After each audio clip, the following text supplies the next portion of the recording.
ఒక మాట చెప్తారు పద్మపురాణంలో, భస్మ రుద్రాక్ష ధారణ చేస్తూ శివానామం పలుకుతూ ఉంటే వాడి మరణాంతంలో యమదూతలు రారు. ఎందుకంటే వీడు మా క్యాండిడేట్ కాడు అనుకుని వెళ్ళిపోతారట. వెళ్ళుకుని తెలుసుకున్నాడు.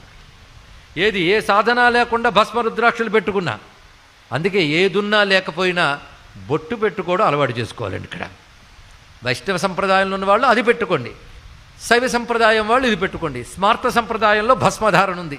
ఎందుకంటే భస్మము స్మార్తము వైష్ణవము కాదు, వైదికం. తెలుసుకోండి. ఇక్కడ ఎవడి యజ్ఞం చేసినా చివరికి మిగిలేదు భస్మమే. దాన్ని ధరిస్తారు. అది అకార ఉకార మకారములకు బ్రహ్మ విష్ణు రుద్రులకు ప్రతీకగా ధరిస్తారు. అగ్ని సారం భస్మం గనక అగ్ని 3 రూపాలతో ఉంటాడు. ఆ 3 కూడాను గార్హపత్యాగ్ని, దక్షిణాగ్ని, ఆహవనీయాగ్ని, వాటికి సంకేతంగా భస్మధారణ చేస్తారు. 16 స్థలాల్లో చేయాలి. అది చేస్తే శరీరానికి రక్ష, పాపనాశనం చేసి రక్షిస్తుంది.